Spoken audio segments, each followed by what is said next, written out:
یہ بات مانتا نہیں ہے۔ فرمایا کہ یہ جملہ کہہ دینے سے تم قیامت کے دن بری نہیں ہو جاؤ۔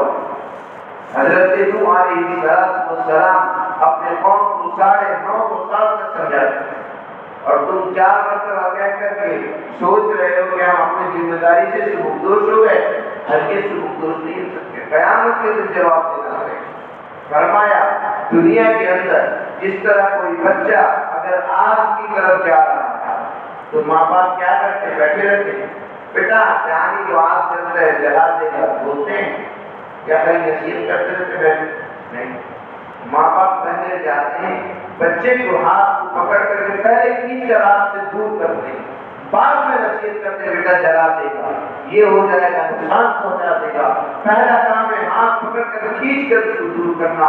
فرمایا اس طرح دنیا کی آگ سے بچانے کے لیے بچے کے ہاتھ کو پکڑ کر کھینچ کر لاتے ہیں، کل قیامت اور آخرت کے عذاب سے بچانے کے لیے بھی ہمیں ضروری ہے کہ ہم اپنے بچوں کو دنیا کی جلد موت سے ہاتھ پکڑ کر کھینچ کر کے دیں۔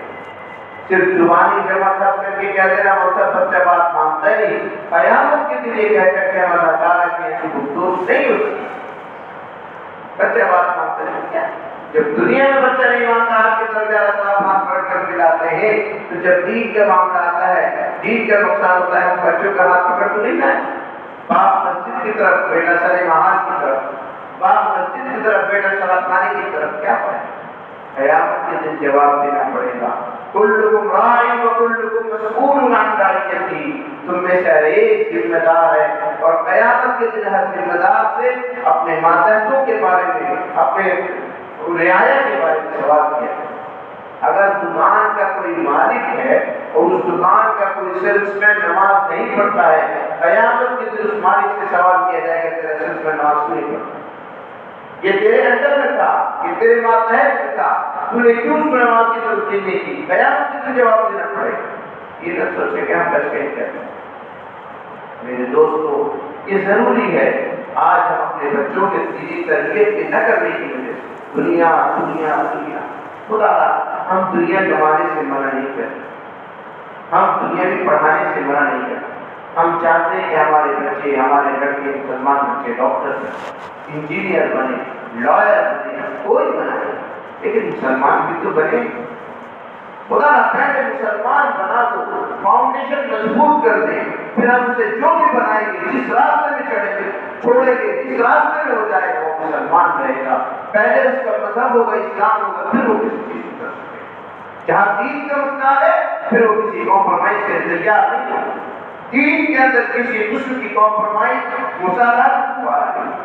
دنیا کے اندر آپ کمپرومائز کر سکتے ہیں، دین کے اندر کمپرومائز۔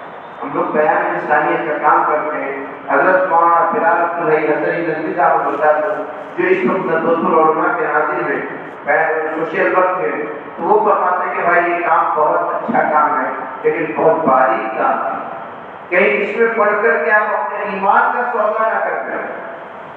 مثال کے طور پر سوشل ورک کے لوگوں کو پانی پلا رہا ہے، غریبوں کو، پیاسوں کو پانی پلا رہا ہے، راستے میں کوئی جا رہا ہے پانی پلا رہا ہے، اچھا کام سے فرماتے ہیں، لیکن وہیں پتہ چلا کوئی پوجا مذہبی کام سے مندر کی طرف جا رہے ہیں لوگ، وہاں پر آپ کے لیے ایک کتاب وَلَا تَعَاوَنُوا عَلَى الْإِثْمِ وَالْعُدْوَانِ، یہ کہاں سے سیکھیں گے؟ کسی عالم کے صحبت میں بیٹھے ہوئے، یہی تو پھسل جاتے ہیں۔ سوشل ورک ہے، بالکل اچھی بات ہے، ہم بھی کرتے ہیں، لیکن کہاں پر کرنا ہے، کہاں روک لگانا ہے، کہاں قدم بڑھانا ہے، کہ بھائی کسی ماہر سے پوچھنا پڑے گا، ورنہ تو ایمان کا سودا کر بیٹھے گے، قرآن کی تلاوت نہیں کریں گئے تھے انہیں ایمان کی دعوت دینے کے، اپنے اخلاق سے ان کو اپنے ایمان کی طرف لائیں، پتہ چلا ان کے ایمان کی طرف نہیں۔ قرآن کا وَلَا تَعَاوَنُوا عَلَى الْإِثْمِ وَالْعُدْوَانِ، اللہ کی نافرمانی اور گناہ کے کاموں میں مدد مت کرو۔ وہ مذہب کی عبادت کے لیے جا رہے ہیں، پھر وہاں ہمارا کام کرنا صحیح نہیں۔ تو یہ چیز کہاں سے سیکھی؟ انٹرنیٹ سے، گوگل سے، یوٹیوب سے، فیس بک سے۔ حضرت مولانا طلحہ صاحب مفسر قرآن بہت بڑے عالم بمبئی کے ہیں، حضرت مولانا پیر عبدالغفار نقشبندی دامت برکاتہ کے خلیفہ ہیں، اور ویسے بھی وہ بہت بڑے عالم ہیں، بہت اچھے مفسر ہیں، مفسر بھی ہمارے مثال ہوئے تھے، مرتبہ ان کی تفسیر قرآن کا ساتھ میں لے کے بیٹھے گی، چھوٹے سے قرآن اور تفسیر قرآن بہترین تفسیر ہے۔ میں نے ان سے کہا تفسیر کرنے کی یا رسول اللہ آپ تفسیر قرآن کے لیے کون سی کتاب کہتے ہیں؟ وہی بتا دیجیے کہ آپ لوگ تفسیر کرتے ہیں. کہنے لگے مولانا یہ ایک تفسیر سے نہیں کئی تفسیروں کو دیکھنا پڑتا ہے. پہلے تو یہی جملہ تھا.